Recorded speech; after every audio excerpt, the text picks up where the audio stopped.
एक पद्मश्री अवार्डी का आप अपमान करते हैं और फिर सोचते हैं कि चुनाव में गड़बड़ कहाँ हो रही है। दोस्तों, कांग्रेस के नेता ही नहीं, इसकी आईटी सेल भी कभी देश के टैलेंट का मजाक बनाने से पीछे नहीं हटती। अभी रिपब्लिक डे पर केरल कांग्रेस के ऑफिशियल हैंडल ने पद्मश्री अवार्डी वी कामाकोटी का मजाक बनाया क्योंकि उन्होंने गाय के गोबर और यूरिन पर रिसर्च कर रखी है। इससे मुझे ये भी याद आ रहा है कि कैसे 2017 में बीफ पर बैन लगने के बाद इसका विरोध करते हुए यूथ कांग्रेस नेताओं ने सरेआम सड़क पर गाय काटी थी।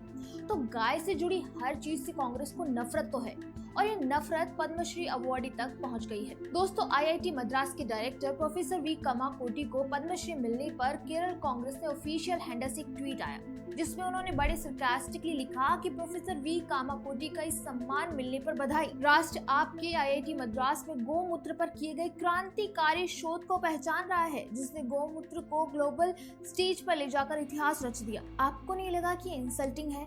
प्रोफेसर वी कामाकोटी के लिए भी और गाय के लिए भी ये अपमान है एक पद्मश्री अवार्डी का।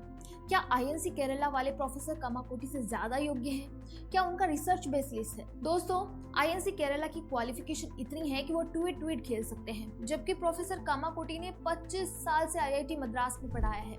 उन्होंने कभी पासपोर्ट नहीं बनवाया क्योंकि वो भारत में ही वर्ल्ड क्लास इंजीनियरिंग बनाना चाहते थे। उनकी लीडरशिप में आईआईटी ने भारत का पहला स्वदेशी RISC प्रोसेसर बनाया, यानी शक्ति प्रोसेसर, जो हमें विदेशी षड्यंत्रों से बचाता है। और हाँ, 2028 तक इसे 7 nm तक ले जाने का प्लान है। ये हमारी डिफेंस, एरोस्पेस और क्रिटिकल इंडस्ट्रीज को आत्मनिर्भर बनाएगा।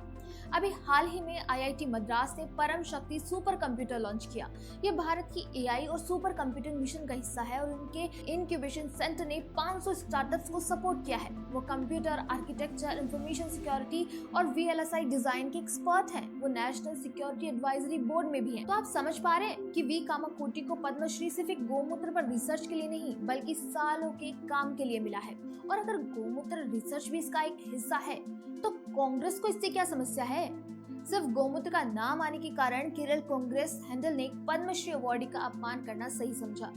कांग्रेस वाले लड़ क्यों रहे? क्योंकि प्रोफेसर कामाकोटी ने कहा कि गौमूत्र में हीलिंग प्रॉपर्टीज है। दोस्तों, रिसर्च का एक बेस होता है।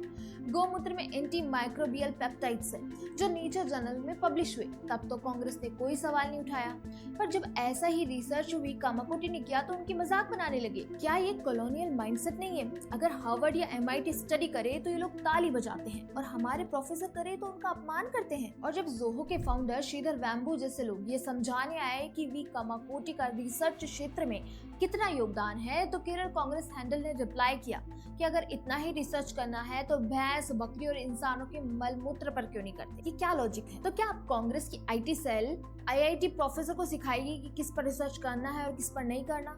और हर रिसर्च का एक बेस होता है। जिस दिन भैंस, बकरी के मलमूत्र पर इस तरह की हाइपोथेसिस आएगी, इस पर भी शायद रिसर्च हो। पर फिलहाल गाय के गोबर और यूरिन के फायदों को देखते हुए इस पर रिसर्च किए जा रहे हैं। पर दोस्तों, क्या ये गाय के प्रति नफरत नहीं है? आयुर्वेद में गौमूत्र के फायदे सदियों से बताए गए, लेकिन कुछ पार्टियां इसका मजाक बनाती हैं क्योंकि ये उनकी पॉलिटिक्स में फिट नहीं बैठता। पद्मश्री जैसा अवार्ड एक नेशनल ऑनर है। 50 साल से ज्यादा सत्ता में रहने वाली पार्टी का सोशल मीडिया हैंडल इसकी मजाक उड़ा रहा है। क्यों?